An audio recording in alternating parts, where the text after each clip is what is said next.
What's up?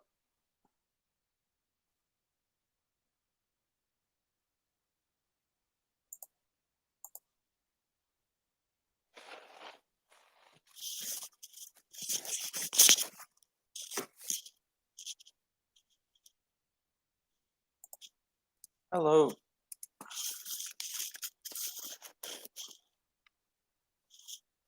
Not the best cam, I guess, but it'll do for now.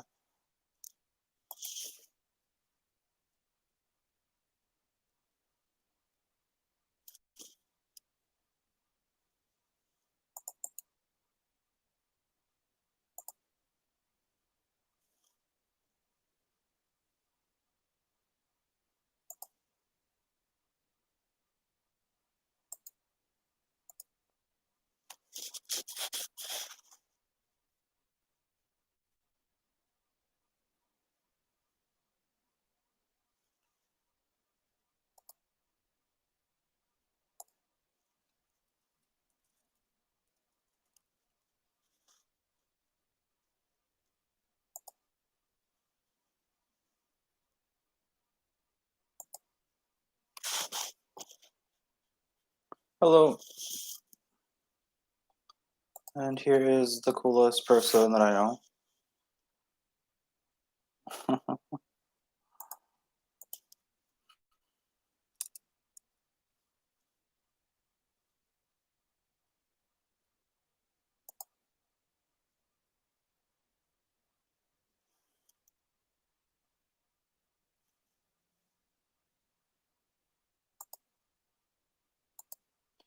So I'm gonna give it a few more minutes. I think I've got like 2 viewers. One is the coolest guy ever, and I'm not sure who the other viewer is, but say hi.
So tonight I thought some writing sprints would be fun, and to talk about mythology. The topic tonight I thought would be kind of fun is fairies, because I have fairy characters in my Knights of Avalon series.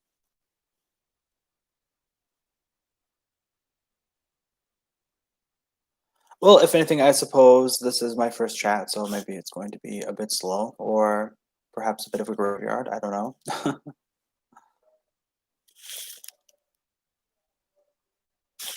But hey, never give up, never surrender, right?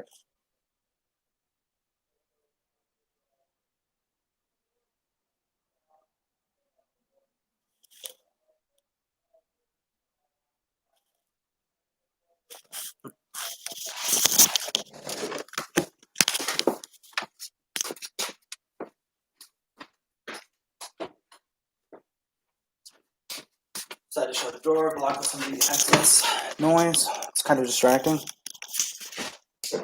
Adjust my desk again.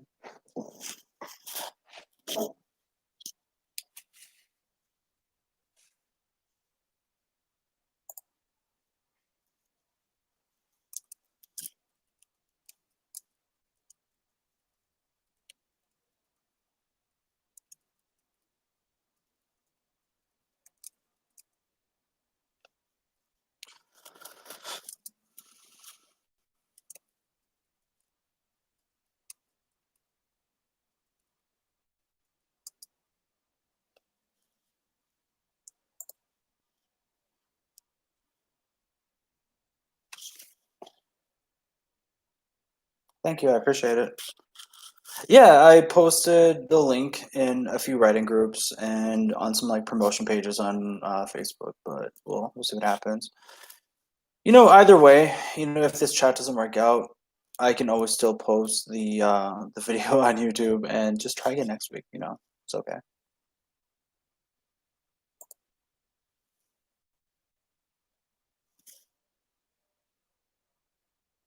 Yeah, I posted it on Twitter too.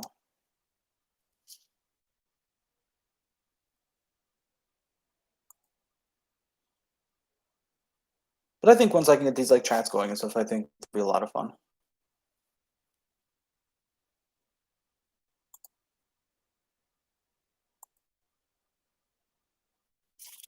Social media is just a bit tough at times. And that's okay. I think the key is just to not be discouraged and to just keep trying. Hello, welcome to the chat.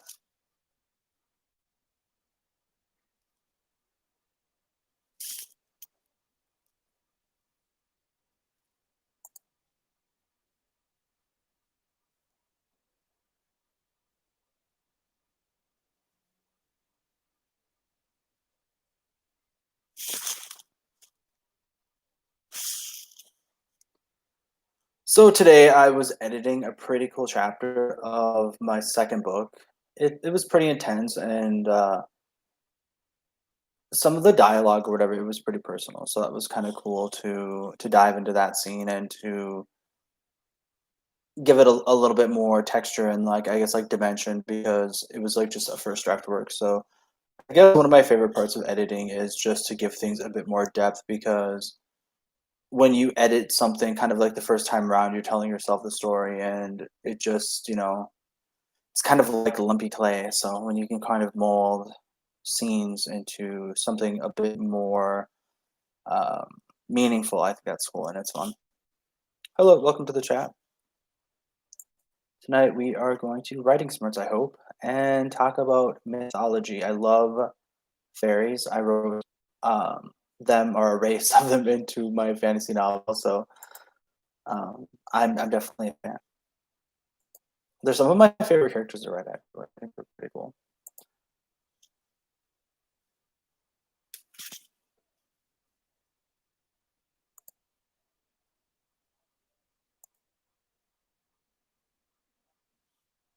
I like that emoji. That like kind of like that dabbing one. That's cool. That's funny.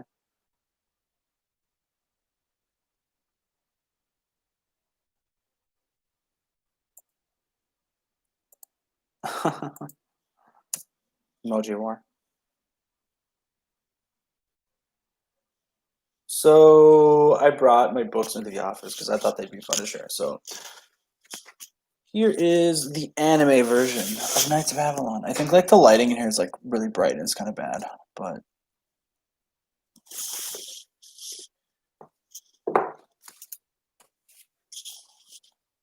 and the realistic Avalon. It's so shiny and pretty. I suppose I may as well do something when for when this video is actually live. I feel like Mariah Carey on stage when the audio equipment wasn't working. Oh my gosh, that's what this video could totally be. I could just like kind of walk around the room and just like whatever and just sort of like half-ass lip sync what I'm supposed to be saying, or I could just sort of like perform. And I guess I'm going to attempt to perform instead of walk around the stage.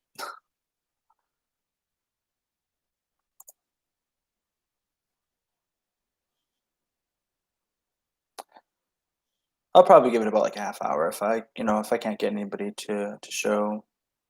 I will probably end the live and delete it in disgrace.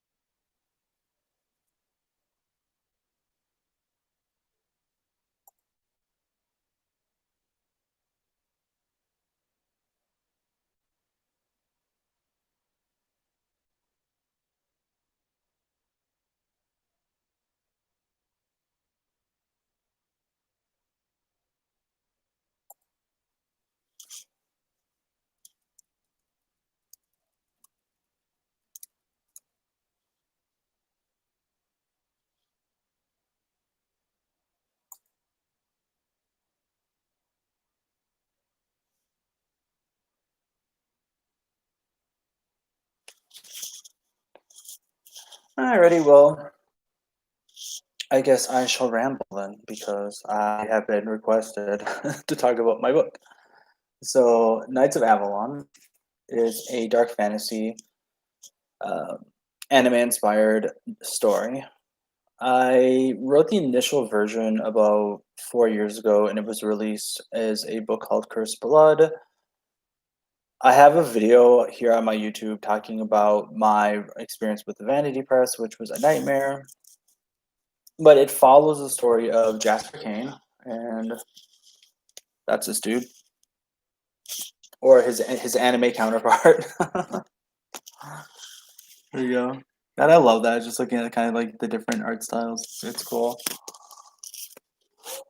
But I decided to like change up the art and go with a little bit more of like a realistic style, even though I love the anime version. But here, I'll read the synopsis. So, centuries ago, Jasper Kane was transformed into an immortal warrior when an ominous, can't read, phantom known as the Shadow King seared mysterious circular runic designs into his palms, cursed with forbidden blood magic.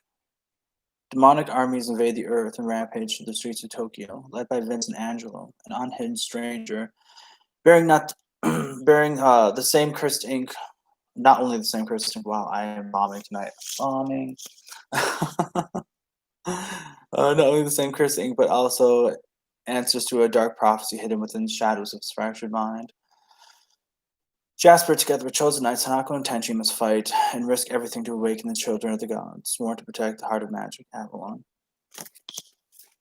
I'm really proud of this book. I put a lot of work into it, and so far I've gotten 6 reviews, and beyond that, I mean, I've gotten some pretty good feedback on it, and people telling me that they like it. So that makes me happy. Hopefully, more reviews will follow now that I have updated the book covers on Amazon for my ebook, my paperback, and I finally have a hardcover edition, which is sweet.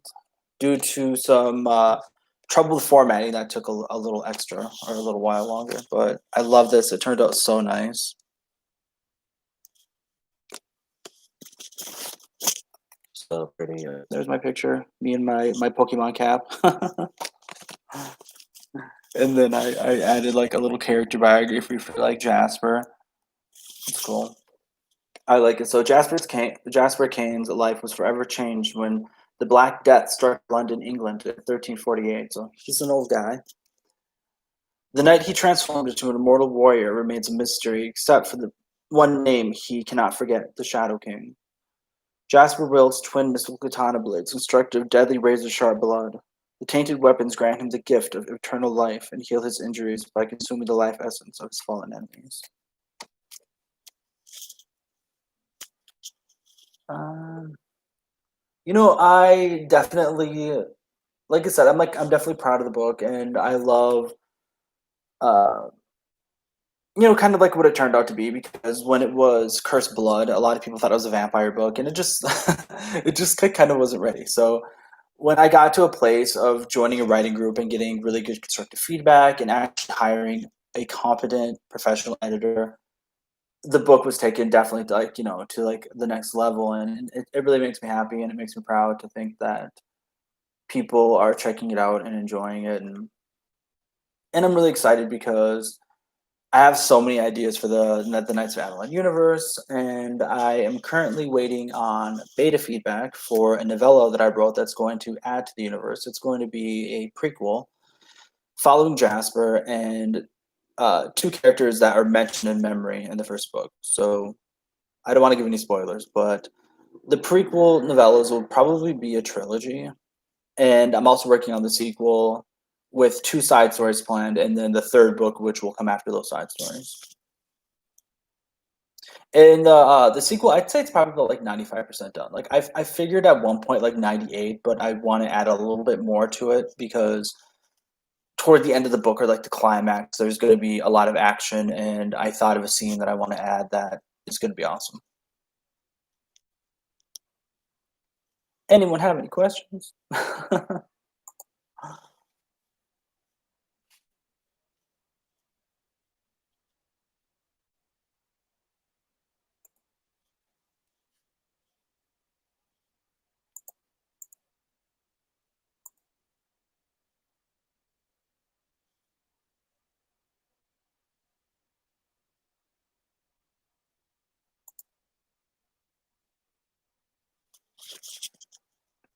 I have two viewers. I know who one of them is, but I'm not sure who the other is.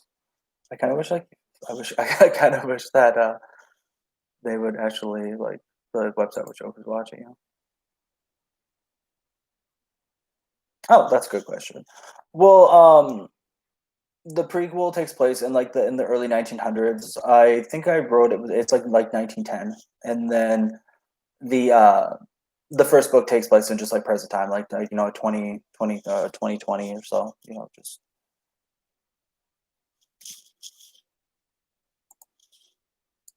although it doesn't contain the coronavirus, so that's kind of cool.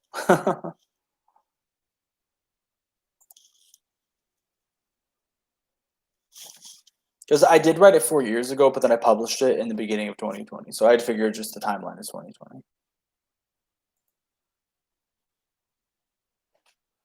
Maybe I should add that in this sequel. It's like, oh, coronavirus. Just kidding. Well, I can say one thing for sure is Trump will not be president in the Knights of Avalon universe. Never, never Trump. So, but the characters were a lot of fun to write. I guess I can kind of point toward the anime cover because it has like the three protagonists on it. But you can also check out my website, author.josephharkader.com. But here we go. Let me see. Hanako is an 18-year-old anime geek. She was definitely fun to write because she has a lot of really good lines and she's funny. But underneath like her humor, I really enjoyed writing her story because uh her family dynamics as far as just her brother Tenchi, which is this dude right here, and they also have an older brother Aito, and then a grandmother who raised them because like their parents are dead. Well, their mother is, and their father is, but he's not around. And it was interesting to write the family dynamics because she's closest to her brother Tenji, and then she has sort of a rocky relationship with her grandmother and her older brother, and that was definitely cool to write into particular storylines and to craft dialogue around that. And then Tenchi, he's a bit of a shy loner, I guess, but he, despite I guess like bad things that have happened to him, he's just still a very hopeful and optimistic character, which is sort of the opposite of Jasper. He's had a lot of bad things happen to him, and he's a bit of a cynic. And I suppose it's understandable just considering he's so old and all of the terrible things he's seen. And if you read the book, you can kind of see what has happened to him in his past as far as how he lost his family and how he lost someone that he loved. So it was kind of interesting to write these two characters next to each other in the concept of like one that was very hopeful and one that was kind of jaded and felt lost.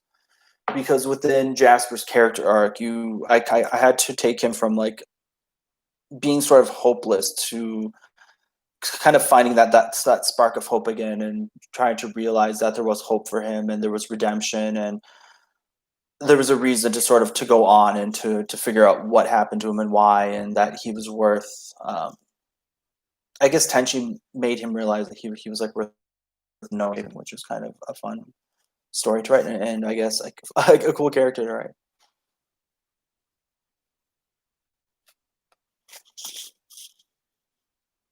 There are a lot of fun characters like that I enjoyed writing in the book though, like the holy mages, Tora and Sayuri. I think Tora was like my favorite out of the two to write, just because he's so cheeky and just unfiltered. I wish I could share pictures on this video because Tora is so funny. In the sequel, he has a lot of good moments too. Here, hold on. Like one of my favorite moments is when Hanako is confused at how something works, and Tora is like, "All beauty and no brains," and she's like, "Hey, wait a minute." And Tenchi kind of puts him in line. He's like, "What? I said she was beautiful." But I love writing humorous characters, but I also like writing complex characters who have different types of layers that construct them.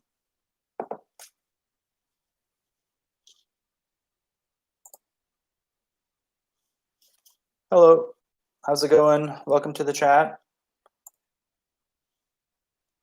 tonight is sort of a test run. I know it was kind of, short notice, but I think it's one of those things where it's like I kept putting it off and putting it off. So I figure I may as well just sort of take the leap. And yesterday, yes, yesterday, I figured, tomorrow I'm gonna do it. I'm gonna host a live. And if nobody shows up, that's okay. If some people show up, thank you. But I'm gonna do it, and I'm gonna challenge myself to just jump into the fray and get this done because you've just gotta kind of challenge things that give you anxiety and things that make you scared. And ultimately, now that I'm just kind of sitting here chatting and stuff, I feel better about it. But I want to have fun, and I want to host lives every Wednesday. Hopefully, people will come in and want to do writing sprints and talk about different aspects of writing in the industry and what it takes to sort of like craft a book and talk about genres and tropes that we love and just kind of geek out and have fun. And then I figured something that might be fun also is if I can meet various authors through some of the writing groups I'm in, I can feature them and have co-hosts and interview them and give their books a bit of a boost and exposure and just have fun talking. I'm also going to choose a day or one of the Wednesdays during the month to possibly do like a giveaway, whether it's like maybe a signed copy of one of my books or maybe like an author that comes on, different like books, swag, eBooks. Maybe cool. If you stop in, say hi. Love to hear from you. If nobody stops me, I will continue to ramble on and on. So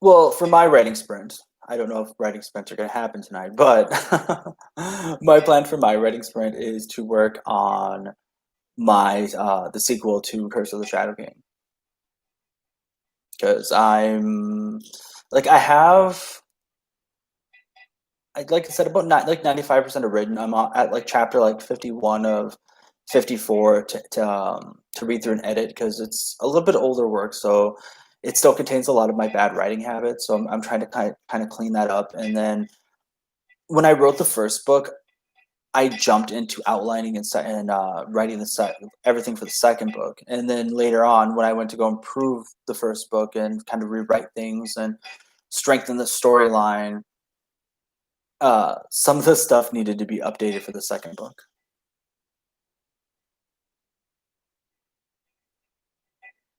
Well, that's like I guess like my first instinct is to kind of question if that's like a spoiler, if there's any differences between Curse of the Shadow King or the timeline. Is there any time difference between? So it's a little bit of a spoiler, I guess. But the end and at the end of the book, something happens. There's a cliffhanger, and then in the second book, it does pick up right afterward. But I can't get really too much into detail with that without giving a spoiler.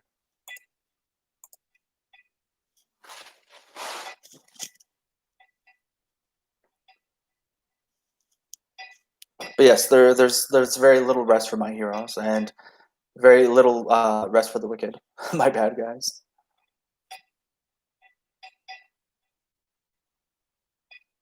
I think I just got really excited after I finished the first book. I was like, book two, here I come. And then I outlined it and then I wrote a bunch of chapters. And then, like I said, then I ended up editing book one and improving it.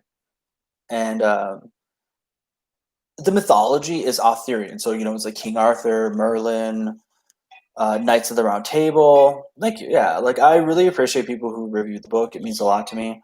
So at first I was sort of tentative with the whole like Arthurian legend thing. And I was like, I'm just going to take like little bits and pieces from here and there. And I think that as I did that, I didn't really have that like that solid of a plot. So later on, when I just sort of fully embraced Arthurian legend and kind of doing my own thing with it, granted, it made for a much more solid plot. And just as far as character arcs, it strengthened some of those as well, which was kind of cool. But as a result, it just sort of made book two. Like I had to like edit things in book two, so it was the strongest book one. Yes, reviews are life, at least the lifeblood of an author. Like reviews are so important to an author's career because like I think Amazon is probably one of the most popular platforms where people buy books. I mean, when you upload through like Ingram Spark, they're a distributor that puts your book onto Amazon, Google Books, like the service that iTunes has for books, and Kobo, Barnes and Noble, and for me particularly, I would rather focus on Amazon because it's so popular. And when you get so many reviews on Amazon, they make the book more visible. And part of that is when people go on to shop, if they buy books and stuff like that, and if they're into the books that you write, they'll start suggesting the book is like, hey, you may like this. So that's one of the reasons why reviews are so crucial, is because it's essentially free advertising for your book. I mean, it puts it in front of people that are potential readers.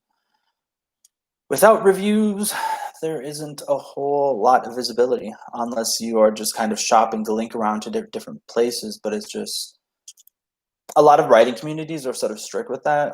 I've ran into so many or joined so many groups on Facebook, for instance, that are essentially just like no advertising. So if you can possibly get free advertising on the site itself, that's amazing.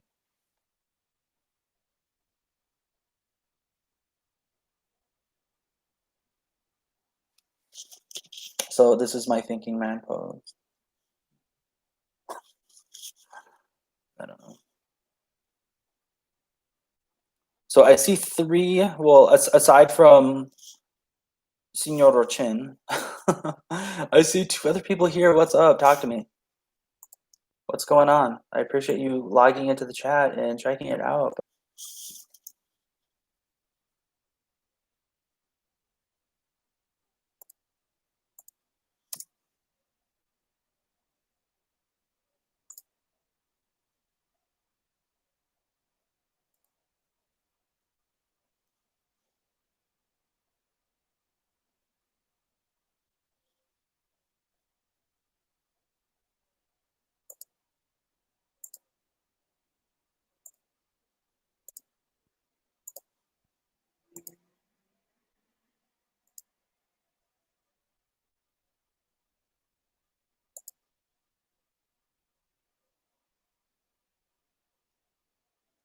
So I guess this isn't like really yeah, I'm gonna like find something to read just because I'm like I need to fill the space with something fun. So I am down to one viewer who is the best viewer ever, my number one fan. I love you. But so yeah, I'm gonna do now. I'm at zero. Oh my gosh, why me? So I'm at 29 minutes. I'm at the half-hour mark, and I think I just might end the torture now.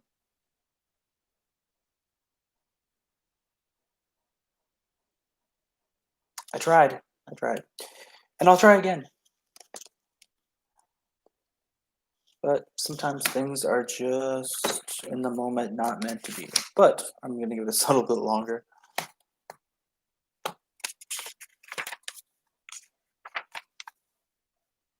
So, Curse of the Shadow King.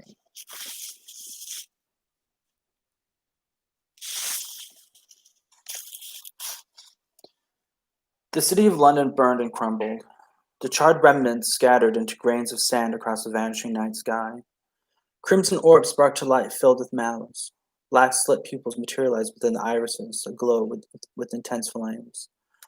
Where am I? Jasper Kane trembled as his heart thundered in his chest. A weak wheeze escaped his lips. The paralyzed man's muscles convulsed when the crimson glare drew closer, mere inches from his face. The first king's shadows had begun to rise from the pit. A deep male voice boomed over the darkness. Or from the darkness, excuse me. Sharp taloned fingers sprung from the shadows, mercilessly sinking into the man's bare flesh and instantly hit bone.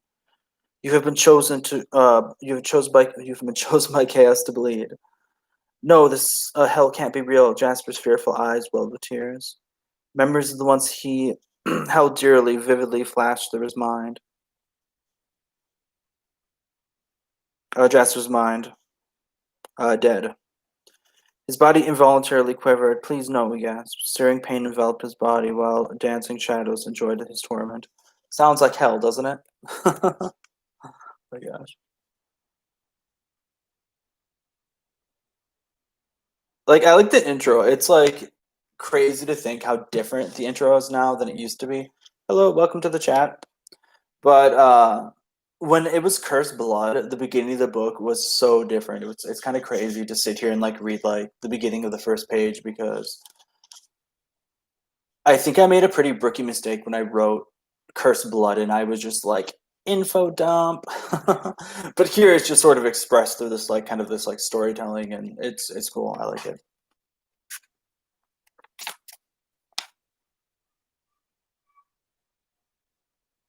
I haven't really read this book in a while though. It's just I've been so busy working on other stuff that I just haven't really read it in a while. But it's also one of those things where it's like, hello, how's it going, Megan? But it's also one of those things where it's like I just like I can't read it anymore. At least like I don't know, I can't read it anymore without like being overly critical of it and wanting to change things. Don't get me wrong, proud of the book, but it's just that like OCD-ness that yeah. Character designs, I think they were pretty easy to come up with just because I've always loved to design characters. Like when I went to the design, like I guess kind of like what they look like, their faces, kind of the features. I was inspired by different models and actors, and I would sort of look to those people for inspiration. Like Hanako, like her initial inspiration was a Japanese actress named Keiko Kitagawa, and I really like different types of like Japanese street fashion and steampunk and stuff like that. And I love magical girl genre stuff. So it was pretty fun to come up with her concept. And I went on to YouTube, not YouTube, but Google. And I just looked up like different outfits and things like that for the characters. And I would just combine different like elements of things that I liked. I mean, like, so I'd be like, okay, well, for one character, I took three pictures essentially and combined them into like one T-shirt and just things like that. It was fun design, but it wasn't hard. It was just fun. It didn't feel like work. And then Jasper, he definitely went through a transformation. Like before I had original art made, he was like a brunette guy with kind of short hair and brown eyes. And then when I rewrote huge chunks of the book and I had original art made, he became a blonde guy with blue eyes. So yeah, he is probably one of the four characters I'd say that probably underwent one of the biggest transformations. The other three characters. One is the King of the Elves, Elric, and initially I had him as a sort of, I guess, uh, I don't know. I mean, I don't know how to explain his like ethnic or his ethnic background because it's like it's an elf and it's not even this world. But he was a blonde dude with a blonde beard and blue eyes, and I was like, I really need to diversify more. So I turned him into a Latino guy, and then his wife is African American now, and she was sort of this, I guess, sort of like same with the same thing. So I looked at the book and I just knew that I wasn't incorporating enough like imagination and diversity, and I had to change that. I mean, especially being of a person of color myself, I should probably. I knew I was kind of letting myself down, and also people that just read books and long to have more diversity and heroes they can look to and see themselves in. So I thought that was kind of important to do. And then of course their daughter is she's like Afro Latina. So those three characters definitely were like the biggest transformations, going from like these like blonde haired blue eyed characters to actually being diverse. And and it wasn't one of those things where I was just all like, yeah, I need to check a box, but I was like, this is kind of important. Like I should do this. So in this era of acceptance and everyone is the same, equals defined hard to include diversity in your book. The initial like diversity that I had, like race wise, I guess, or ethnic background wise, was like Jasper is British, and then two of the characters were Japanese. And for some reason in my mind, I just didn't think outside of that box until I was like, okay, well, I need to add a little bit more. But as far as like other diversity, as a gay man, I knew that I wanted to write a story about, um, well, a gay man, but I wanted to make him like his story not to be about his sexuality, and I wanted to create a world where just the concept of being gay or like LGBTQ wasn't a big deal, but I wanted a character that was like strong and interesting in other ways, while that was a part of his character that I enjoyed writing, but it wasn't a story about being gay. And I have to admit, when I first wanted to write that type of character, as someone who grew up that didn't have a whole lot of representation on TV or didn't see it, I was kind of nervous because I wasn't sure if that would be mainstream enough. I wasn't sure if people outside of maybe just gay people would look at this character and be able to see beyond the fact that he was gay, to like enjoy his story and other like aspects or prisms of like the character. And as I read kind of other series, like Cassandra Clare's like Mortal Instruments, and I saw TV series like Doctor Who and Torchwood, and I saw these like kind of LGBT characters being embraced. I mean, there's a lot of examples of Buffy the Vampire Slayer. Like Willow was a beloved character. So as I saw other characters within that like in that spectrum or whatever being embraced and loved, I got a lot more comfortable with the idea of writing a gay character and a gay romance, and it's been great. I love it. So yeah, I mean, I tried to incorporate diversity as far as not just making all of my characters guys, and writing at least what I believe to be great textured female characters.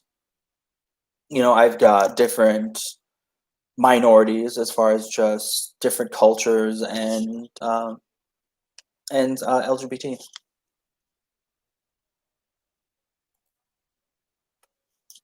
Up to this point, I haven't really got any bad feedback on that, but I wonder if I ever will. I don't know.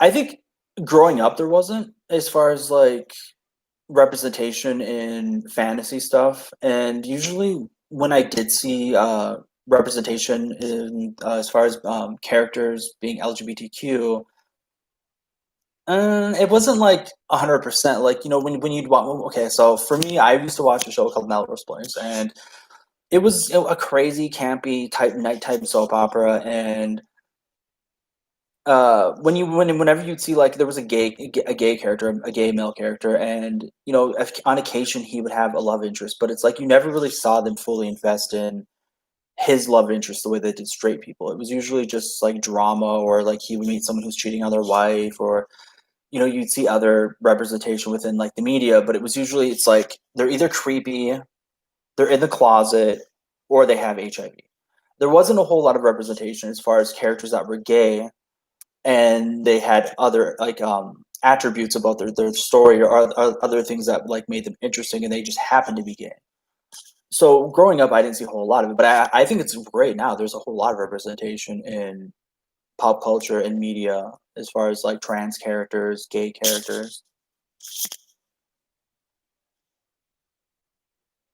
And like I said, that's what made me more comfortable writing it myself, is because I saw that it was more widely being done, and it was more accepted.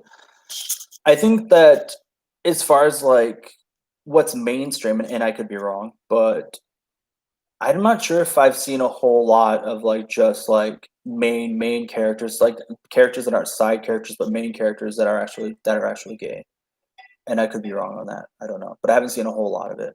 They're usually side characters. But for me, I decided that I wanted like my main character, like the title character of my book, to be a gay male. I mean, I've seen different TV shows like Queer as Folk and like Looking, and It exists. I'm not saying it doesn't exist. I'm not sure how prevalent it is.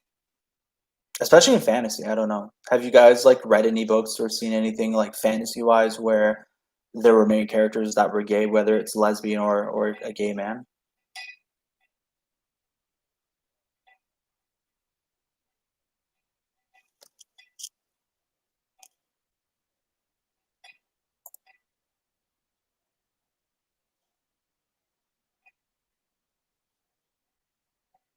I shall wait for your response in the chat.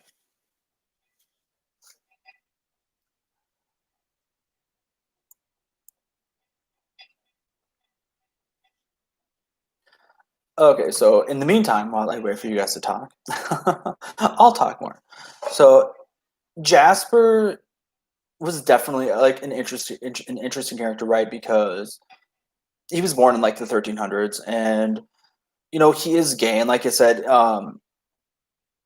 he does have a love interest, or like there are romantic elements to the character, as far as like you get to see glimpses of his past and a man that he was in love with, and that was really fun to write. And there's this one chapter that is probably one of my favorites that I wrote in the entire book, and I to this day I love it so much, and I've gotten some pretty good feedback on it, which feels good, because when you really put your heart into something and you hope for the best, when you're so passionate about something and people like it, it feels good. But yeah, he was an interesting character, right? Just because I have to try and like I guess like constructed this sort of like this past and this personality for him that was like defensive and closed off, while trying to think of like who can open him up and who can make him kind of like feel better about being vulnerable, and how can I bring him to terms like with what happened in his past that is believable and organic. One of my So Megan says one of my POV characters is bi, the other two is. Oh, that's cool. Right on. What is the name of your book?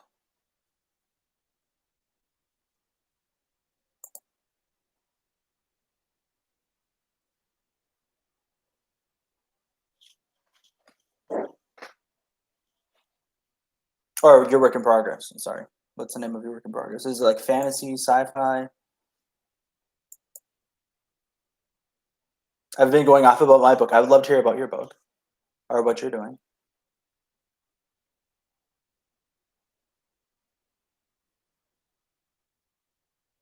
Oh yes. Well, working titles. I guess that's kind of tough. Like, what genre do you write? Oh, I love dark fantasy. Yeah, mine's dark fantasy as well. Like initially, it's like I guess to some extent it's still anime inspired, but I decided to for the cover not make it anime. But yeah, it's dark fantasy, and it's kind of cool because I mean I guess I'm like sort of like an otaku and I love anime, but when I wrote like the fight scenes, I was all like anime, and I just like sort of made them very magical and like over the top and in a fun and an exciting way. And like all the feedback I've gotten has like been good about the fights and stuff, but I've also had a couple of people point out they're like, it feels like an anime. I like that, so it's like mission accomplished. But I love writing dark fantasy and just in general fantasy because like your imagination is the limit as far as like magic and like just feats of like really cool things that your characters can do. And one of the themes tonight that I was hoping to talk about is fairies. And two of my main MCs are fairies, Tenchi and Hanako. And Tenchi has the ability to transform into a falcon, and he fights with a bow staff. And Hanako has a sacred silver bow that was gifted to her mother from Artemis, the Greek goddess. And within the story, I know it's like spoilers. She does manage to get or to she's gifted with I guess like control over like the element of water. So I had a lot of fun with that as well, and there are a couple of the like fairy characters in the book that were really fun to write as well. But those two are my favorites. Oh, what types of races are in your book, Megan? Like what feature or what races have you featured? Like elves, fairies. goblins, trolls, centaurs. I sound like such a geek. It's like, eh. But it's fun to just geek out. I love talking about writing and different like kind of sort of geeky stuff within the fantasy realm.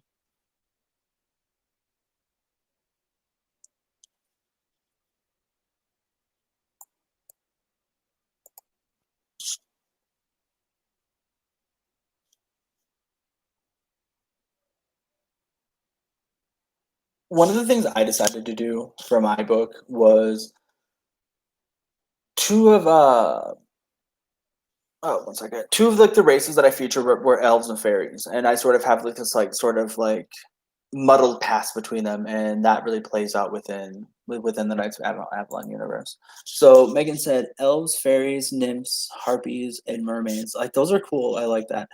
Like in my first book, I definitely had elves and fairies. I haven't written nymphs before, but I've seen them in like different media, and they're cool.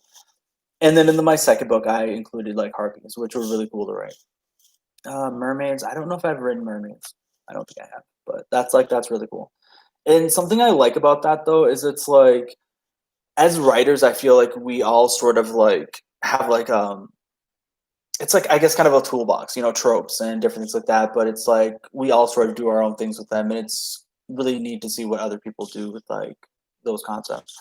So my favorite chapter from Curse of the Shadow King. Jeez, like there's like a few that I really really like that I'm really proud of.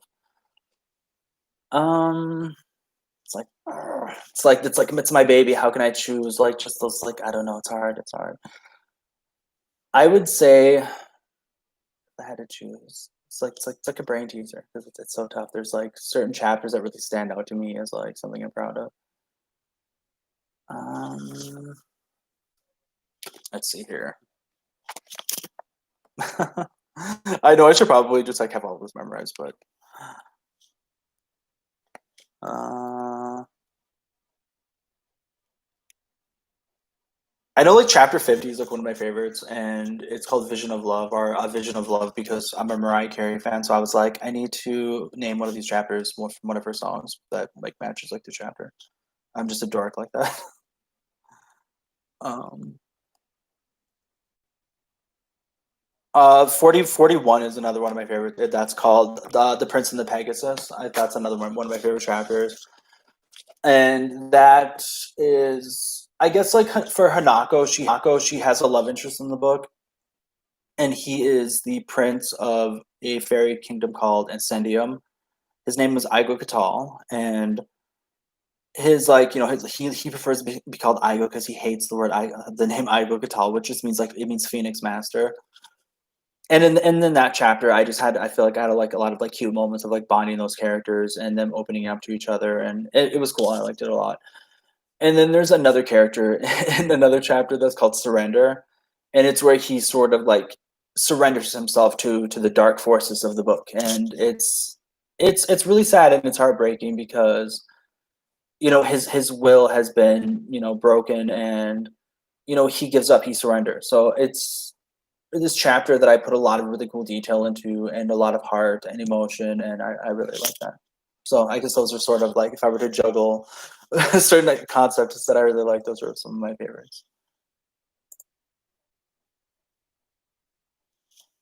Like I guess I have elements of romance in my book, but it's not like I wouldn't call it a romance novel, but there are some pretty strong bonds and relationships that grow throughout the series that I've had a lot of fun writing.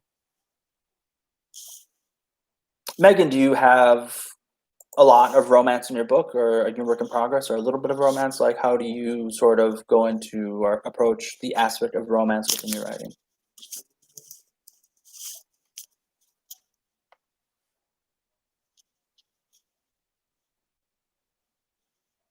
I guess kind of like what I tried doing is I'm not against instant attraction because instant attraction does happen. I just tried to avoid like insta love because a lot of people are annoyed with that cliche. So for one of the relationships, I had to develop a little bit faster, not insta love, but just where the characters actually kiss in the first book, and then the second couple they don't, but there's something between them. and then that does develop into a lot more of like a physicality, excuse me, in the second book. But I love writing romance, and I like writing sad stuff and like romantic scenes. It's one of my favorite things. So maybe I should write romance novels. The romance is what drives my main feelings. Oh, that's cool. I like that. So they are an interracial. Oh, I love that too because my parents were an interracial couple. Oh, that's really cool. I like that a lot. An interracial couple in 1905. So plays. Oh, that's awesome. That's cool. Like I can relate because like I'm biracial. I mean, I wasn't alive in 1905, but I definitely grew up knowing a lot of prejudice and a feeling of not quite belonging to either side. I wasn't black enough for black people, and I wasn't white enough for white people.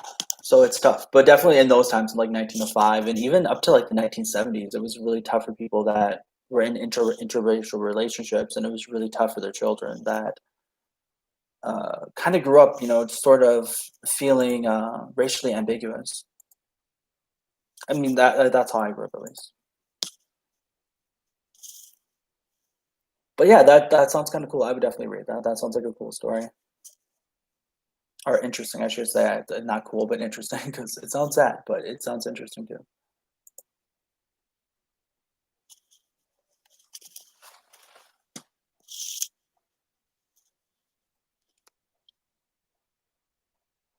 What types of like mythologies and whatnot do you use, like gods, and like do you draw inspiration from different like cultures like Greek, Norse, anything like that? Like how do you decide on like kind of the mythological aspects of your dark fantasy? Like I guess for me, I thought to myself, it's like, well, Greek mythology is really popular, and so is, Egyptian mythology. Within like mainstream movies and TV shows, certain things tend to be used a lot. And I didn't, for like the first book, I didn't want to focus solely too much on one thing, but I sort of wanted, I guess, kind of like a blending or whatever of a combination of different things. And that's where I figured to myself, or I thought to myself, it's like Avalon. Avalon could be like like this place of magic, and I ended up referring to it as like sort of like the heart of magic, and this sort of like place where like all these like realms are connected to. So there's a different, I guess, like combination of like mythologies within the first book. So Greek, I love Greek mythology, definitely. My fantasy world be three goddesses. I just having fun. Oh, that's great. But yeah, I love Greek mythology. Definitely, it's cool. Like I have a comic book coming up that I wrote a script for, and I have three of the characters designed. It's called Reign of Olympus, and I have information for it on my official website, authorjosephhartcreator.com, and on my Facebook. But I have a synopsis of, and I have some art, and I'm supposed to be working, or I'm going to be working with an artist soon who designed the characters. He's gonna like uh, design some panels soon, and we're gonna do like a 5-page sample of the comic, and we're gonna like shop it around and show it to people and see what we can do with it. But yeah, I love Greek mythology. Growing up, that was always one of my favorite things, even to the point where I was just like watching Hercules and Xena, which granted completely butchered Greek mythology, but but I loved it in high school too, like reading Greek mythology stories and stuff. It's always been one of my favorites.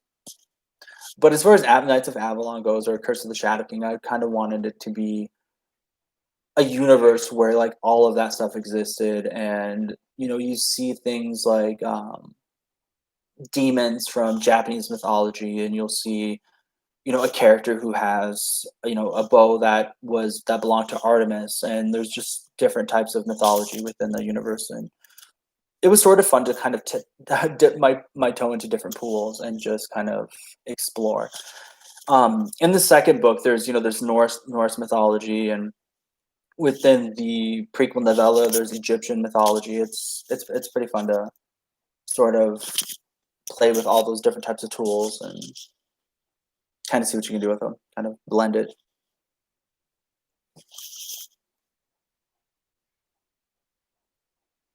Are you a Percy Jackson fan or no?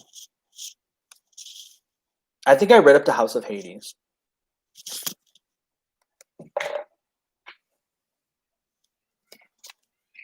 But yeah, I love Percy Jackson. What do you find that is more difficult to do as a self-published author? Honestly, I think in like okay, so as a self-published author, because like I mean, even if you're traditionally published, you have to like work on marketing. Oh my gosh, so it's like I'm gonna have like one of those moments where it's like if you've seen the first movie and you like it, I get it. When someone hasn't like experienced the source material and they see the first movie or first movies and they like it, and then like because there's not that comparison in their mind. Like I didn't particularly care for the first movie, just probably because I read the book, but I thought they did a better job with the second movie. But if you read the books, I think rule of thumb, generally speaking, the books are always better. But I'm gonna stop now. But like the books were incredible, and I just thought the movie wasn't as good as the book. Um, okay, so but I get why again I get if someone hasn't like read source material like why they may find like enjoyment in something that maybe someone who has doesn't. Like for example, like I knew someone who watched the Avatar: The Last Airbender movie and they liked it, and then I showed them the TV series. Yeah, I heard that for like Disney Plus, there's going to be Percy Jackson series, and 10 to 1. I mean, they're probably just going to like have like a fresh start and reboot all of it. So I'm sure that it'll be hopefully be better than the movies. Again, like I mean, I'm not saying the first movie was terrible, but it's just one of those things where you read a book and you just have that in your mind, that comparison, and you can't help but like judge the adaptation based on like the reasons why you love, you know, the source material. So maybe I'm just kind of biased or picky, but I just didn't really care for the first movie. But I'm definitely willing to give the TV series a chance. Okay, so for me, one of the hardest aspects of self-publishing is definitely doing everything yourself and having to pay for everything yourself. Those are hard aspects, but it's definitely rewarding when finally have your book out. It's just really challenging as far as like affording things and marketing. Marketing is really tough, you know.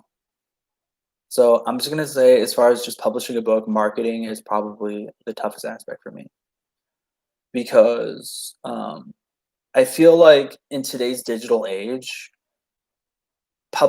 like writing and publishing a book isn't enough. It's not. And you could write the most amazing book possible, and if you don't know how to market it, it doesn't matter because without proper marketing and like not a lot of people are going to find it. So, I mean, personally, I really do write for the love of writing, but at the same time, I also want it to be a career. So, I mean, I need to sell books, and if you don't properly market your book, you're not going to sell anything.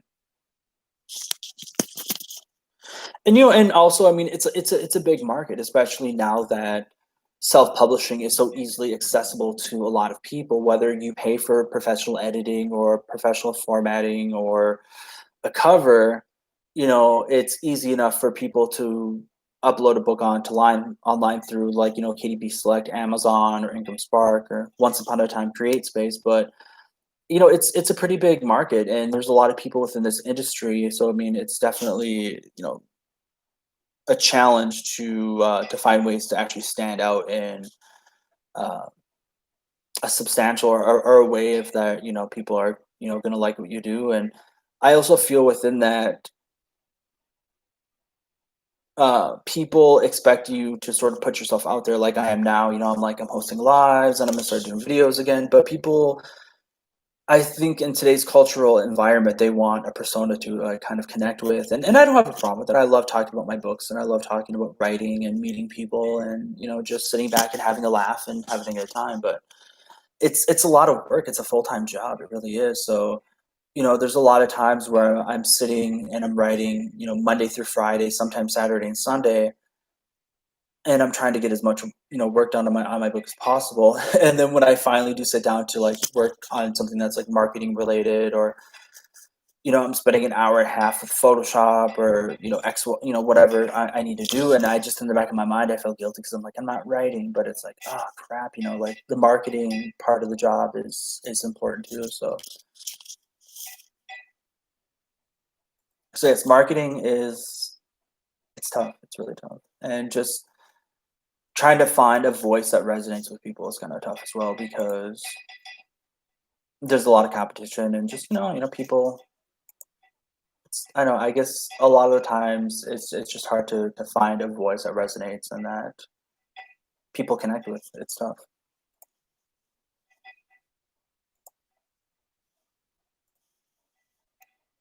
Megan, what do you think is the hardest part about the writing process, or what are you not looking forward to as far as like the publishing industry?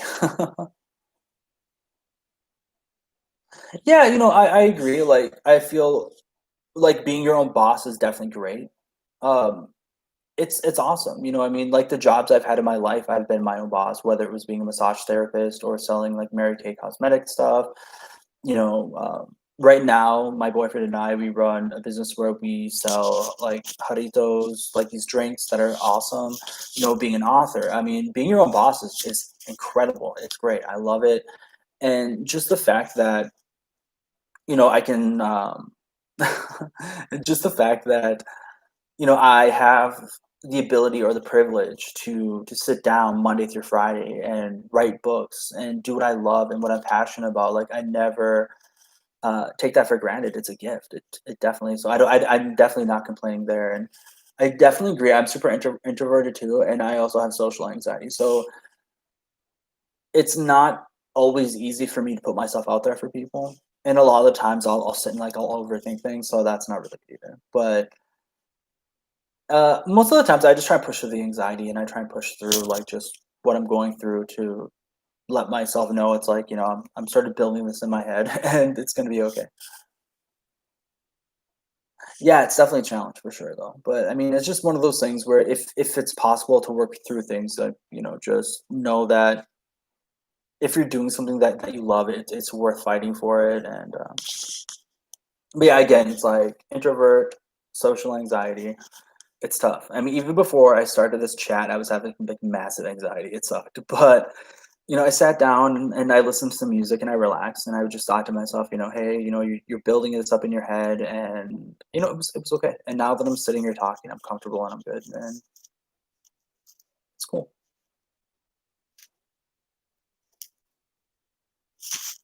But yeah, it can be tough though. I mean, whether you're an introvert or not, it's just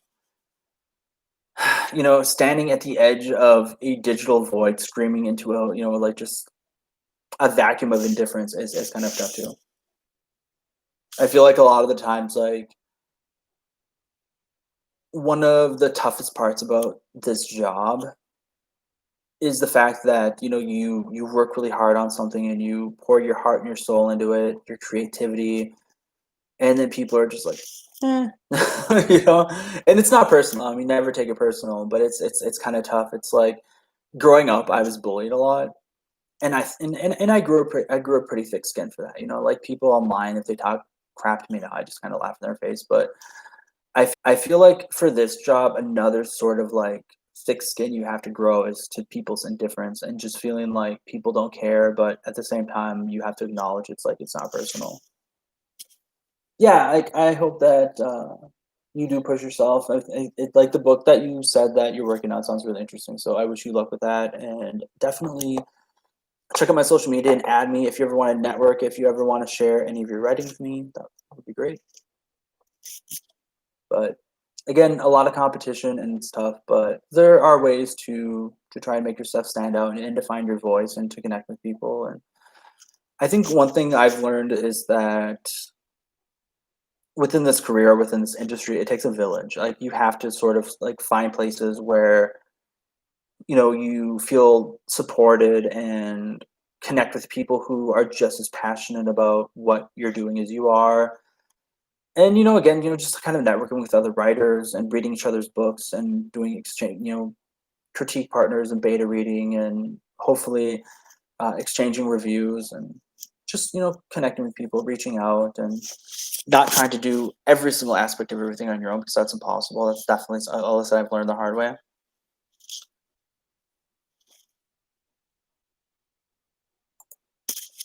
Just the other day, I joined I think like 5 new writing groups, and I've been sort of like exploring them and trying to talk to people around like work, but It's nice. It's nice just to not rely directly on like your personal Facebook or places where people aren't as passionate about writing as books as you are, because I think within those places it's easy to become discouraged when people don't mirror your enthusiasm.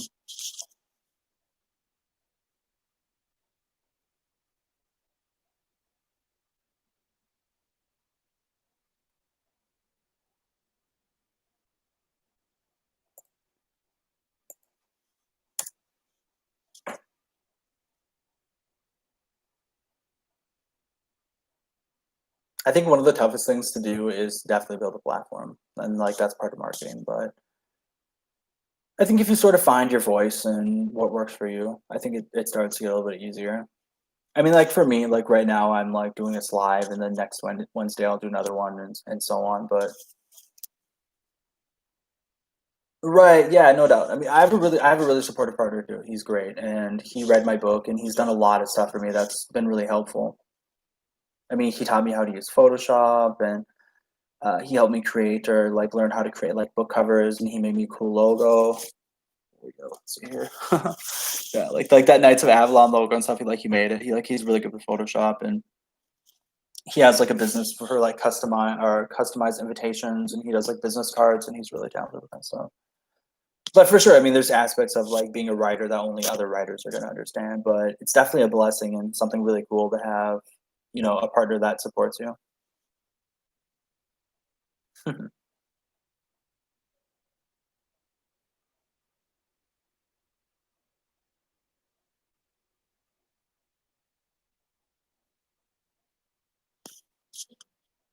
think that's great to have because especially at the end of a rotten day with writing, you have someone to like sit and vent to, and it's nice.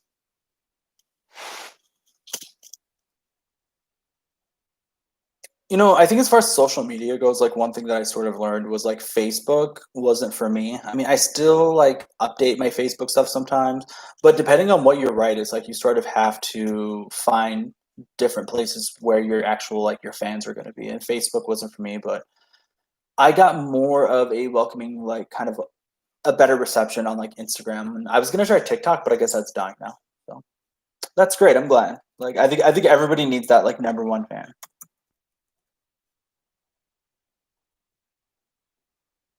And my boyfriend's definitely mine.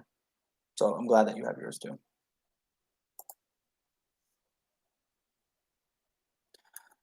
For me, Twitter is just if Twitter were music, I'm tone deaf. Like completely and utterly tone deaf. I have over 2,000 followers on Twitter. My God. And I'm lucky if I get maybe like one or two retweets or like three likes on something. I don't know. People just aren't that receptive to me on Twitter. And I don't know what it is. I mean, I don't get it. Like I'll post like sort of like little personal messages or things about my book or things about current events, and I post like polls and stuff, but it's just like I don't really get that much of a response on Twitter. Like yeah, and it's one of those things where it's like I have over 2,000 people following me. How am I only getting like three likes on this? And it's just like one of those things where it's like I put the hashtags and I do everything I possibly can. So it's like on one hand, it's like maybe I'm not that interesting, and on the other hand, maybe I suck at typing hashtags. I don't know. But no, it's tough. It really is tough, and it's one of those things where it's like you want to vent and you want to complain, but at the same time, you don't want to be like that person that's just like is negative. So it's kind of tough, I think, because like I said, it's like we are all expected to sort of build these public personas and um, present something that's like a persona that's going to attract people and stuff. But at the same time, it's like you also don't want to be like that negative person that people don't want to listen to. So you have three followers. So I work areas. So like, that's cool. Like Facebook, Instagram, and my website. Yeah. What's your website? Do you want to type it down? And Instagram, I think the platform that I've had the most luck with is Instagram. I mean, I had one profile where I had like over 900 followers, and then I got sort of like annoyed because I was following more people that were following me. So then I made another profile, and now I have I think around like 300. but I get the most like likes and things like that on Instagram because I think it's more about like a visual website. And going back to what I was saying about knowing where your audience is, I think that a lot of the times like middle aged to like younger fantasy audiences tend to be more on like Instagram, whereas like older people are on Facebook.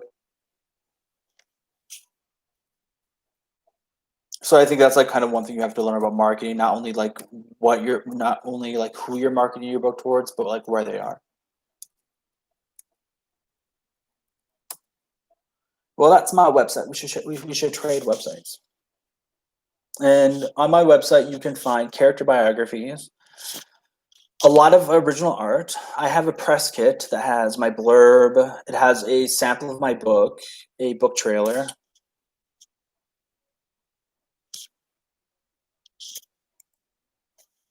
I had a lot of fun building my website. My boyfriend helped with some of it. He helped me set up like the template, and then he taught me how to like make the pages and stuff. And it was pretty easy. WordPress is good.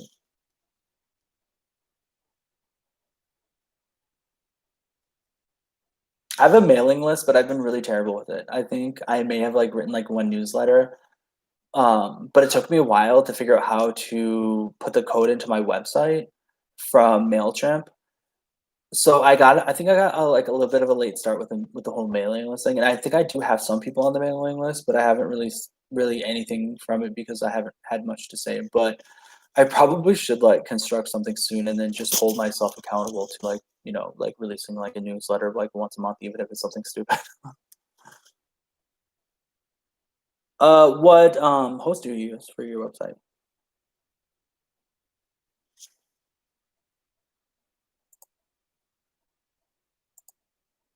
Like I use WordPress, Bluehost. I don't think I've ever heard of that, but I'd love to check out your website if you want to link me.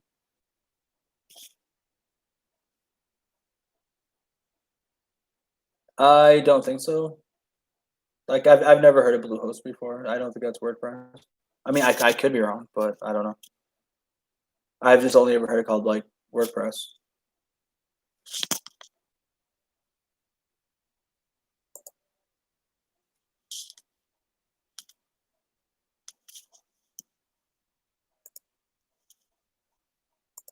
But yeah, I have like Facebook pages for like an author one and then for my book, and they're pretty dead.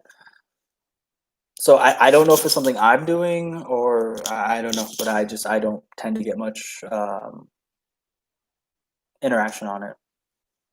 And it's actually set up really nice too. I have like nice graphics and like everything. It's just like people are like, you posted something. But again, it's just one of those things where it's like, there are moments where it kind of sucks, but you just kind of have to like shake it off and just keep moving.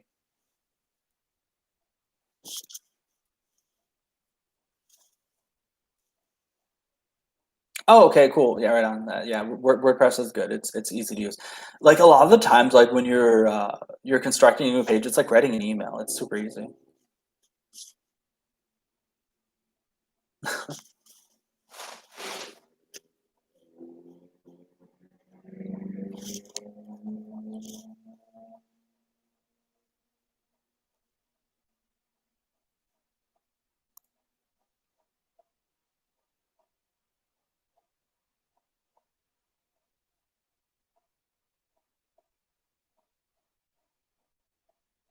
So I am checking out a writing group I'm in where I told people I was going to be on YouTube tonight, and I don't think anybody showed. I don't know. But it's okay.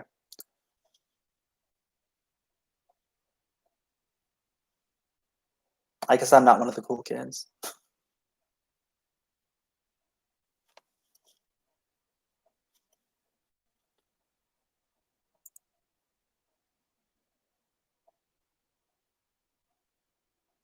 But yeah, I looked at the YouTube tab and like no one responded there. And then I looked at the general tab and there's like a few people like talking now. Someone saying university gives them anxiety. Some other stuff. I mean, it's cool. I hope they're having a good night. Awesome. I do appreciate you stopping in. It means a lot to me. Like I said, I hate to be that person that just that complains, because I'm really grateful for what I have and the people who are sweet enough and awesome enough to support me. But it's just one of those things where you can't take things personally, and you just have to realize they take time to build.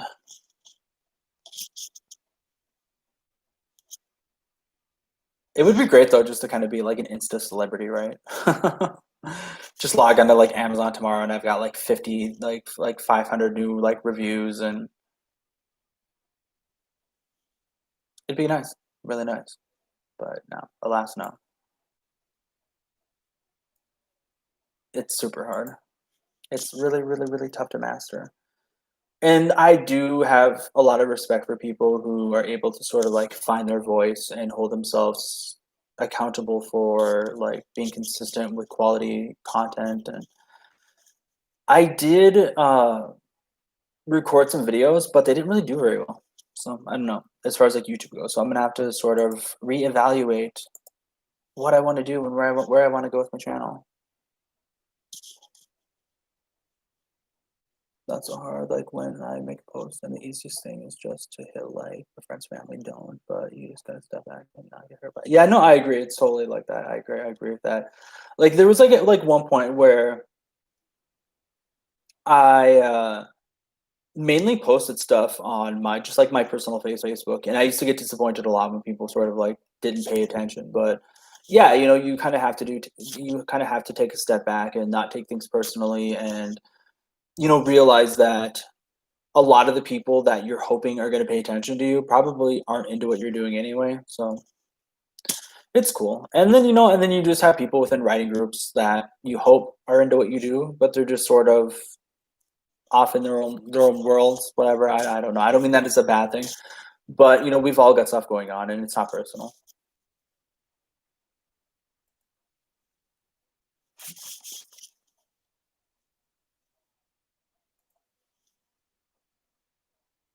But yeah, it's difficult though sometimes. I mean, like before I started this chat, like in my mind, I was just like, okay, so I've shared this in a few writing groups and on Discord, and I shared it in a few of the promotion groups that I have on Facebook. So hopefully, hopefully some people will like show up. And but then I was just like, oh crap, no one's gonna show up, and just like anxiety. But I was like, no, it's in your head. It's like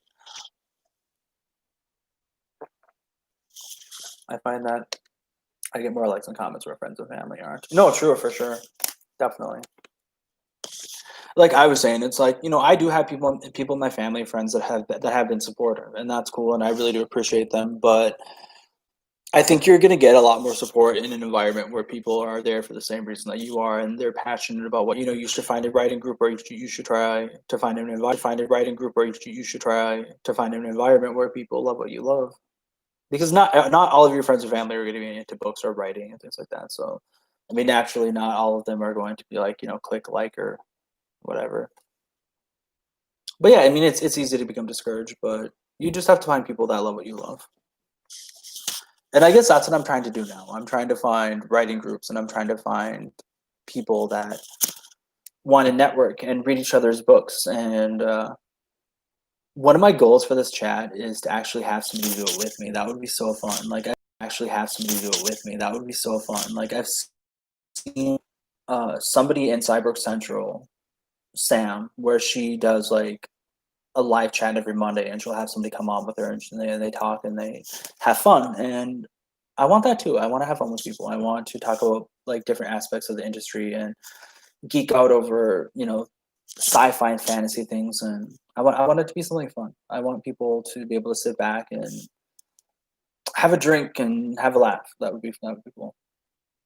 But I think it's going to take time to build. So again, expectations. I think that's one of the most important things, is just managing your expectations. I fully admit that I came up with this idea yesterday, and I was like, I'm going to do it. I'm going to hold myself accountable, and we'll show up to, and that'll be nice. Yeah, you definitely should. I mean, I think there's a couple things to sort of be mindful of the channel, of course, is just to sort of like find a voice, or like, a way of talking and expressing yourself that you're comfortable with, but also I guess finding a way to do it within our finding a way that where it, like, it resonates with people, and I think that's kind of important because when you look at some of, like, people, people within the, uh, author tube community or whatever, like Jenna Maressi and, like, Alexa Dunn and, like Megalator, it's like a lot of them have great videos and they offer something, like information and advice. So it's like they're offering something of like quality for free, essentially. So, I mean, people really like that. I mean, one of the reasons why I even found their channels is because I was like, oh, hey, how do you do X, Y, and Z? Like I don't understand this aspect of marketing, or I don't, understand how to, write this in my book or express this, dialogue tags or just like different aspects. And they offer a perspective and advice that people like. That's a really good idea. Definitely. I think proofreading is definitely an invaluable thing for people. Like, it's hard, especially if you don't know about like writing groups and stuff, to find like critique partners and like beta readers, and of course like proofreaders. So that's cool. Like for me, I got into designing book covers and offering book formatting. Like right now, I have like my first client, and that feels amazing because for the longest time, I had like the page set up, and I felt like nobody was really finding it or approaching me. And then one of my author friends who is coming out with a book series, he wanted me to make him some marketing images. So that was really fun, and it felt good to like get paid for that. Have you have you proofread for like many authors or many books?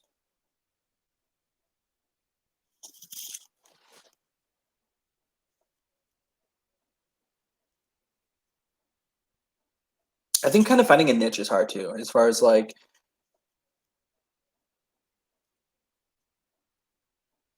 I think kind of finding a niche is hard too, as far as like when you have a channel, like kind of like what you want to do. Because when you look at someone like Megalator, she comes from a background of working at a literary agency, and she has a lot of really great advice for like traditional publishing. And then you look at like Jenna Maressi, who is really funny, and she has advice in terms of like how to self-publish a book because she's done it so well. Like no, well now going on like three times. I mean, like The Savior Sister was like number one in her in those categories, and it was like so that's incredible, and I respect that a lot. And then I like them over mistakes because we tend to read our materials so many times that it's just easy to have like it memorized and to miss typos.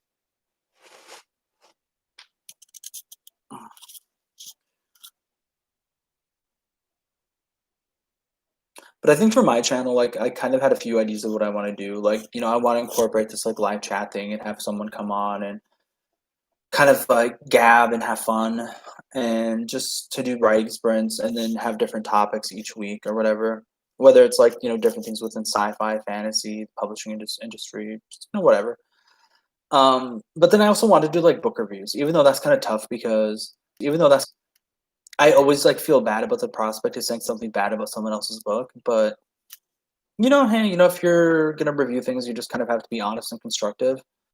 I also want to talk about, I guess, different aspects of like my own writing and things I've learned as far as like self edits and um, different aspects, I guess, of like just how to tell a good story, whether it's the hero's journey or how I went from like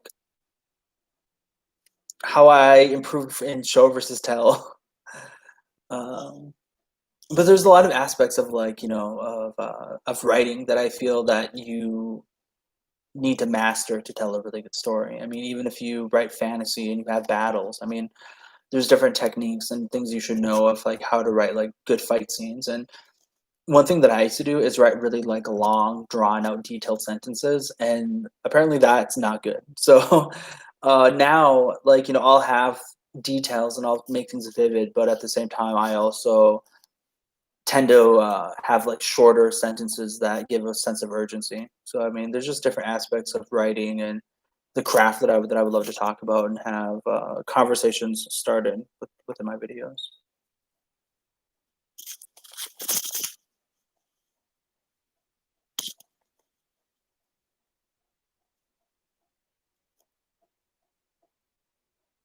Yeah, I mean, like, reviews are hard to get just because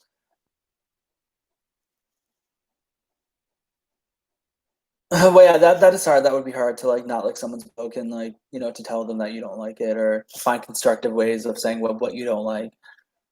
But yeah, I guess, like, I think reviews are hard to get. At least it has been for me because some of the ways I tried to get reviews didn't quite work. Like, I tried emailing influencers, so I looked up a bunch of different, like, blogs and, YouTube channels, and I watched, like, Jenna's video of, like, how to do that, and, I wrote a sort of, like, a base letter, kind of like a temp and I went onto these channels, and I subscribed, and I commented, and I liked, and I just did all this work.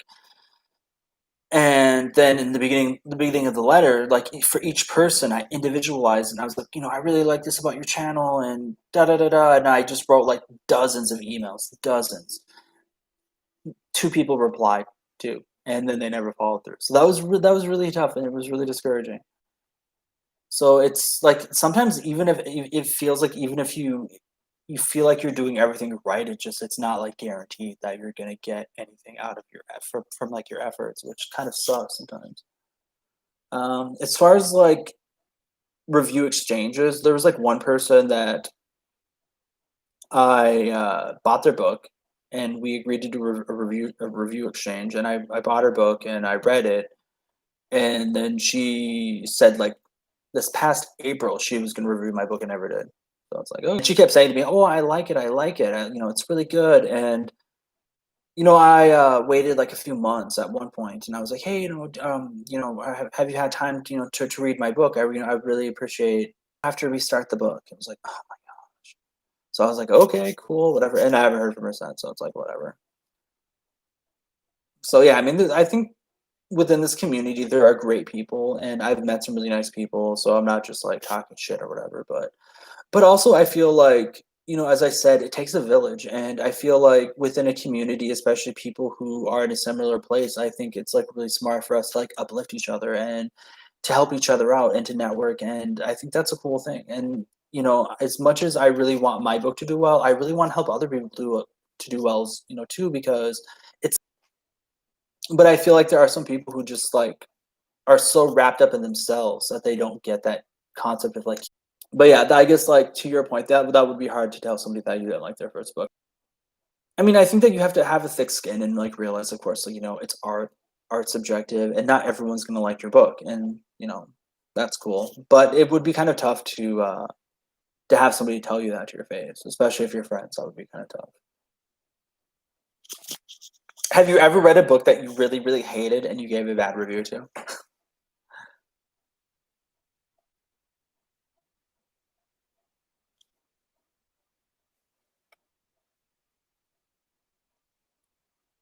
Okay.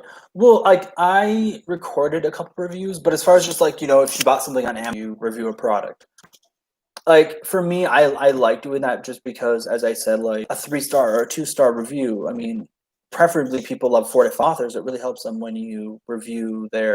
Um, but it was like a chore reading it, and like the guy who wrote it. I mean, he seems like a nice guy and stuff. So I mean, I'm not saying anything bad about him, but for me, I guess I really enjoy like mhm. I guess I really enjoy like strong female characters. I enjoy female characters who have layers and depth, and uh, his main protagonist was just one of those characters where from like the first chapter she's just this like really super bratty princess, and in with throughout the journey, if she isn't like complaining and crying, she's fainting, and if she isn't fainting, she's just, despite the fact that she had magical power, she was completely and utterly useless because, well, she was fainting all the time and crying and falling down and being mean to her comrades who were like constantly putting themselves in harm's way for her or being killed for her. And throughout the book she didn't change like at all. Like there was no change whatsoever. And like, I mean, I get within storytelling, starting a character off at a certain point to where maybe they're like not their best selves, and that's cool because that's what a character arc is for, and like growth throughout the story. But it's like the character never improved at all. It was like, uh, and there were just other parts of the story that were so bad.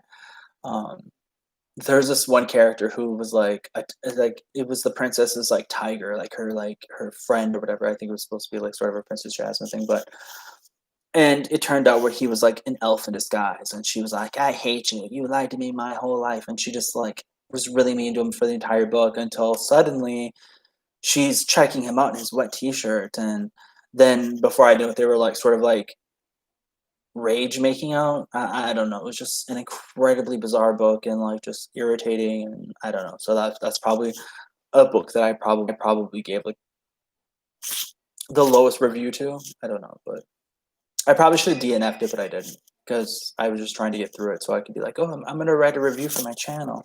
But it was a terrible book. It was terrible. I mean, I'm sure there are people who loved it, but I just,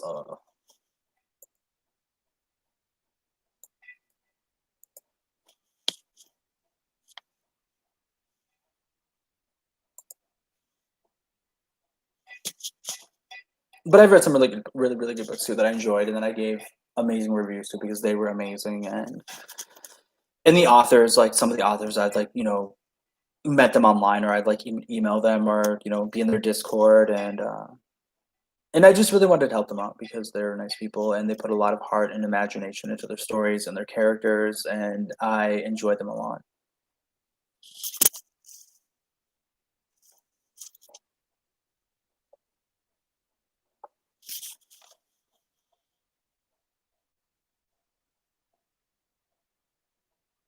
Right? That happens to me a lot. Like usually I don't DNF anything.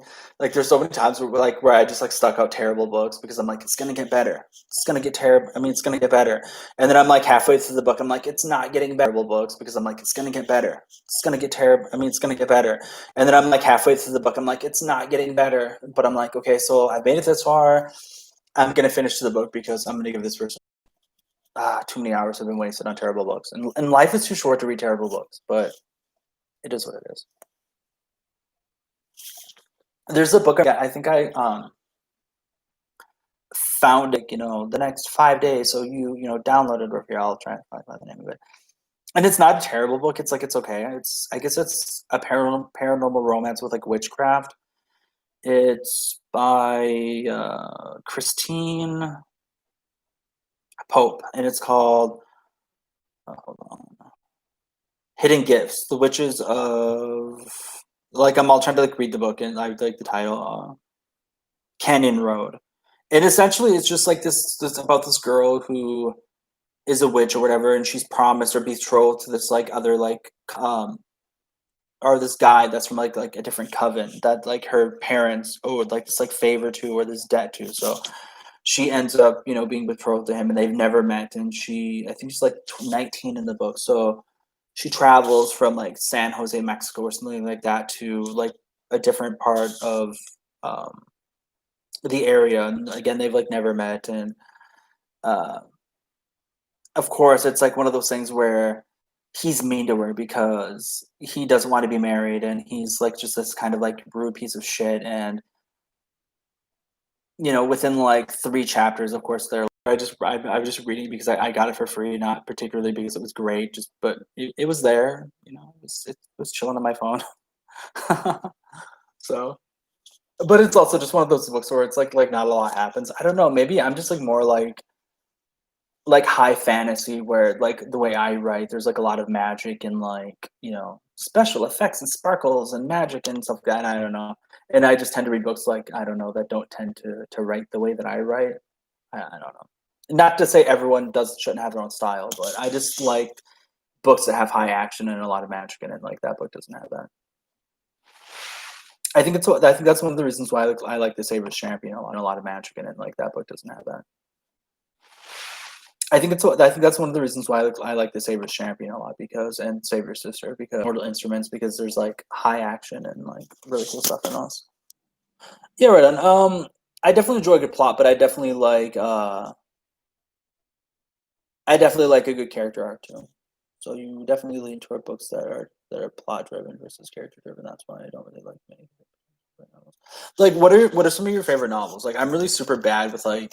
I go through phases where I'll read a lot, and then I go through phases where I just don't read anything because I'm so busy writing. So, what would you say if you're a book series that you find to be inspiring, or that you've maybe even read more than once? Her books. I just didn't particularly like the whole beginning of like the Jace Clary thing because it was creepy. I'm not against forbidden romance. I just don't like forbidden romance when they're like it's incest, and then it wasn't incest anyway. So I was like, whatever. It's like this is supposed to be an urban fantasy book now. Jerry Springer. It's like other aspects of the Mortal Instruments I think are really good. I think it has like a rich like mythology. It's like I think it's good otherwise. I just again just the whole like Springer aspect of Jason Clary at first. Like the first 3 books, oh my god, it was just like too much. But she's like doing amazing as a freaking author. She has like so many books under her belt. I mean, it's crazy. I like mad respect for that. Like she has like so many books out, and I tip my hat to her. Like she's done a lot with her career. And then recently she even came with like another book. I can't remember what it's called, but it's like a Magnus Bane book. It was like something about like Lost Book of the White or something like that. I don't know. It was a lot of books. And here I am. I'm like, I'm gonna have 2 things published in a year. Yeah. And then they're just all like 20 books in.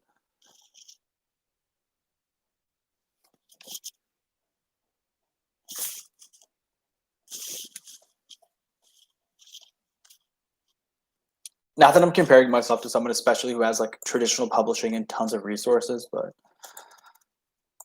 I would definitely love things published. And then next year, hopefully, another 2 things. So Hunger Games. I've never read the Hunger Games, and Game of Thrones. I've read some.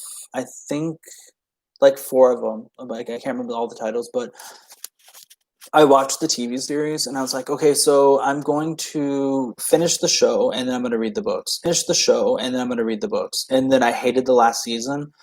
So I've only read some of the first book, and then I got the first book on Audible. So I'll definitely check the Audible out. So a lot of the times, just in the evenings, I like to like lay back and like listen to audiobooks. It's just so good. Like it's enough world building. It's perfect. Like it's enough world building. It's enough to express what needs to be expressed without like just like bogging down the pace of storytelling. And she's really good at writing main characters too, and dialogue and action. She's awesome. Some of those other ones I haven't heard of, but I guess I'll look into them. I've heard of that series, To All the Boys, but I've never read it before. I hope someday you'll add Knights of Avalon to your list.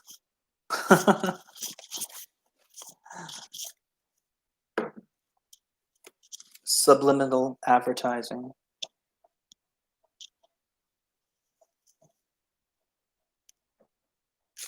Just kidding. So something that I wanted to like show in this chat because it makes me happy. A poster. Magic.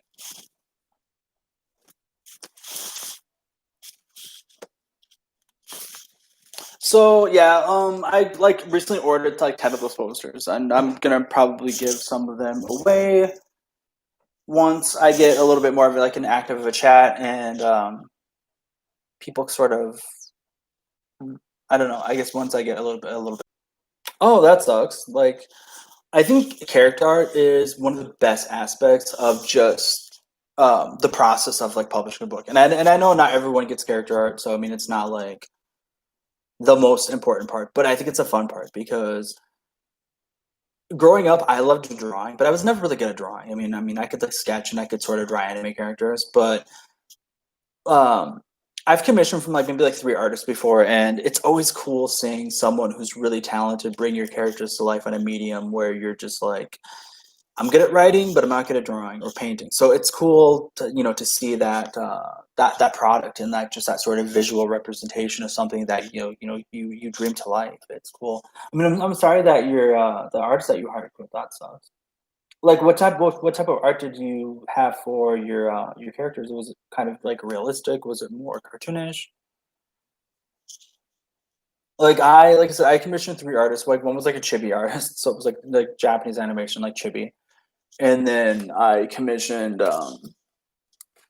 this sort of, like, kind of more, like, pretty anime or whatever, and I'm still working with the artist on different projects. Like I said, Reign of Olympus is, like, a project that he's gonna start paneling soon. It's gonna be a comic book, not a novel. And then I'm sure you've seen, like, Odette, whatever her stuff, like, for Jenna's work, and then this is, like, Odette, her work, who is incredibly talented. Like, I love her work. She's so cool to work with. Um, the novella that I'm coming out with, I shared um, that in Cyber Central. So that's cool. Right on. Have you shared it in Cyber Central or?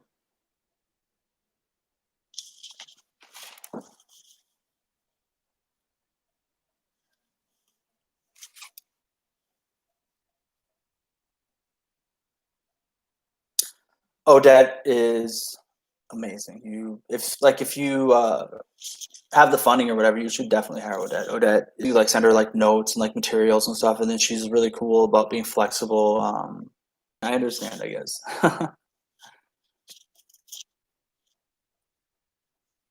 I don't. I guess I just get excited whenever I have character art. So I'm all like share, share, share. Like at least on like the writing group and stuff, and like the first person that I of course showed was like my boyfriend because number one fan and all.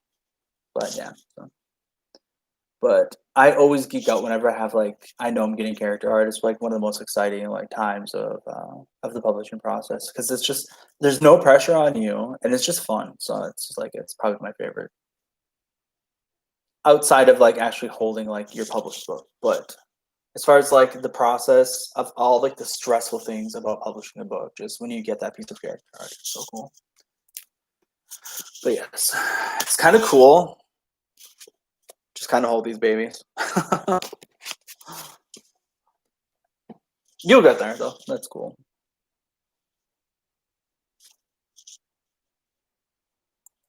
Like I think it's like like maybe like it was like 4.5 years ago or whatever. I never thought that I would be published because I tried traditional publishing like most people do, and I didn't really even know much about how to do it, how to query, and so of course like I got like this sort of like typical rejection letters, and I was like and so I was just like impatient, and somebody went Yeah, I mean that's cool. I mean, I think if you want to like fine tune or like kind of really find like the different style like how of what you want to like represent your work, I think it's cool to wait for sure. Oh yes, you will definitely. I remember the first time, even though it was like the first like edition or the first version of the book that I got, that was like Cursed Blood or whatever. I don't have it in this office right now, but uh, despite the fact, I mean, it was a really stressful process because unfortunately, at the time, I didn't know what a vanity publisher was, and I kind of fell into that trap, and they did a really shitty job publishing the book. I mean, it was bad. I mean, there were like the formatting is terrible. uh, the person or like the person or people, I don't know how many people they had working as editors, but they did a really really terrible job. And there was one point because like they would send it back to you like when they would edit, and you would have like so many rounds of revisions, and uh, I found so many errors in the book, like over 80 typos that they created in the book that weren't even mine. And how I knew was when I first wrote my first book, like every time I would do a draft, I would save it as like a separate draft, and I have like folders like draft one, draft two, draft three, draft four, and so on. And I was able to go back and look at dated files, and those typos weren't in those files. So I was like, you guys created these typos, fix it. There was even like one point where there was like a paragraph that they had, and it was like somebody hit the return key, and then in the middle of the paragraph, it was like just like separated onto the page. It's like, oh my god. But that nightmare aside, holding the book was surreal. It was definitely surreal to just, dream something to life and just have your passion made like something like, having it tangible. Because there's like so much of the process where we just sit, we stare at the screen, and we read the same thing on the screen over and over and over. And but like when you hold that physical book, it's just it's magic. It's nice. It's really cool. And in that moment, you just kind of realize like all the stress and the tears and the hard work. Like it does pay off. And then you're like, oh shit, I need to market it, and then it's like, but yes, you will freak out. You will be hopefully a little emotional, a little. But it's great though. It's great. It's a victory. It's like, you feel like you've hit the finish line because so much work goes into like at least to the point of like creating the book itself. Beyond that, it's sort of like a marathon of like marketing and trying to get it reviewed and fans.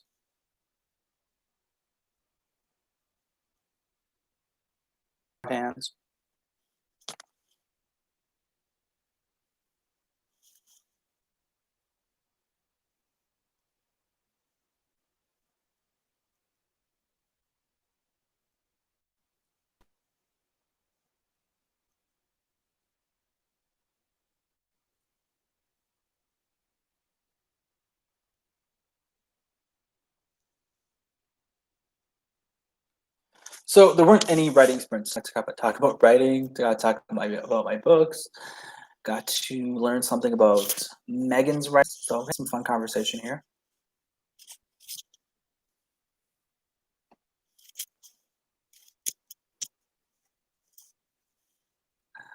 Eventually, or when it is posted on YouTube, I don't want it to be just me staring at the camera and not saying anything. So with that said, I hope that my viewers and my cute boyfriend have a good night. No worries about the computer being laggy. I just appreciate you showing up and talking to me. It's really sweet of you, and I will catch you in Cyborg Central. So, peace.